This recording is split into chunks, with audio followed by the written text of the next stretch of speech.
Motorola Edge 20 Pro Review. Budget flagship smartphone with a 144Hz display and 12GB of RAM.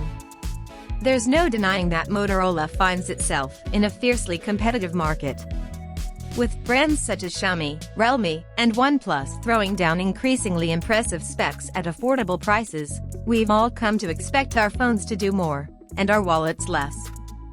So when it comes to Motorola's latest 5G flagship, the Edge 20 Pro, the bar is high. Released alongside the budget Edge 20 Lite and mid-range Edge 20, the Edge 20 Pro sits at the top of the range with a price to match, at £649.99. It's not available in the US, where just the Edge 2021 is on sale.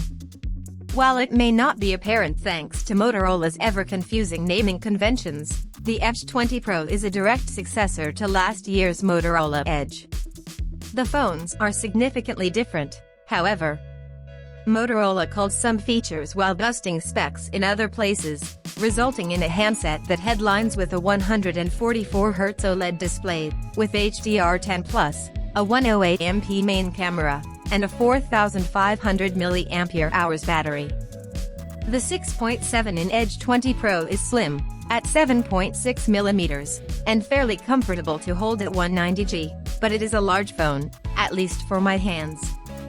This made one-handed use a bit unwieldy at times, but that certainly wasn't a deterrent to enjoying the phone. I looked at the Midnight Sky variant, which offers a smooth 3D glass back and a matte, metallic blue finish. While it is eye-catching, you'll want to use a case to minimize fingerprints and to prevent slips, as this phone really is very smooth. Thankfully, Motorola provides a clear case to get you started. The Edge 20 Pro also offers IP52 water resistance. So while it's not waterproof, it can withstand a brief splash. While the Edge 20 Pro shares the 6.7-inch OLED display with the original Edge, Motorola switches it up a bit this year. For one, the endless Edge display of the original Edge is no more, which is a shame, as that really contributed to the premium look and feel of the device. Now you'll even find a narrow bezel around the display. Motorola compensates for this cutback by introducing a higher 144Hz refresh rate, however, up from the original Edge's 90Hz. So how does the Edge 20 Pro actually perform? Surprisingly well. Now that's no slight to Motorola. My experience has been primarily with its budget G series, so performance on the Edge 20 was truly a breath of fresh air. In my experience, the Edge 20 Pro was quick and responsive and was able to take almost anything I threw at it. I primarily used the phone to take pictures, browse social media, message friends, navigate the city, and watch videos. It was all smooth sailing. The Edge 20 Pro excelled particularly in our gaming and graphics benchmarks, outdoing the OnePlus Nord 2 in practically all tests.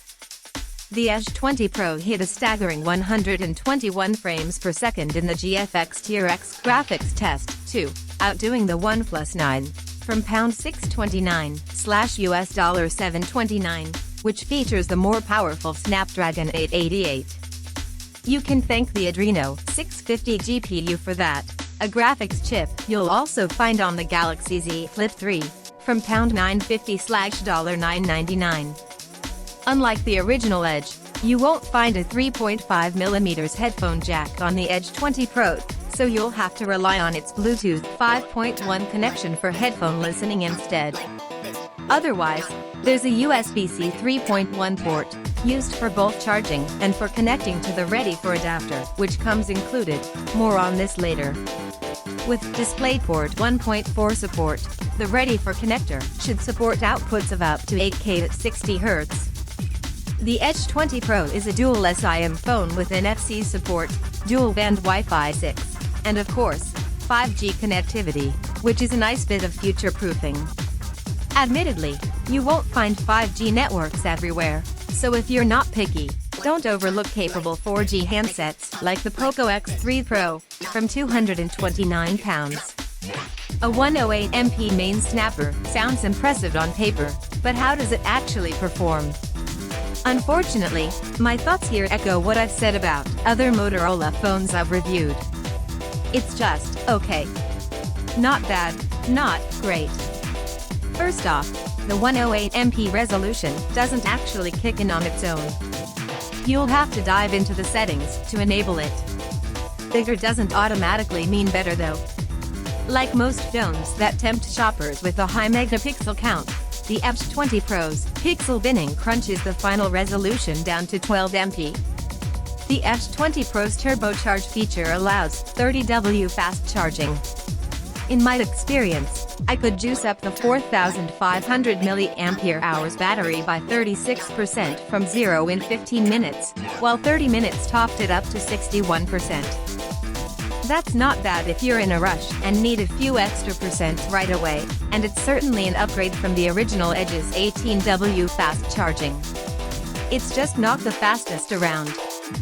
The Nord 2 offers a 4,500 mAh battery with 65W fast charging, while crazy 120W fast charging on the premium mid-range Xiaomi 11T Pro, €599/€649, replenishes its large 5,000 mAh battery in about 20 minutes.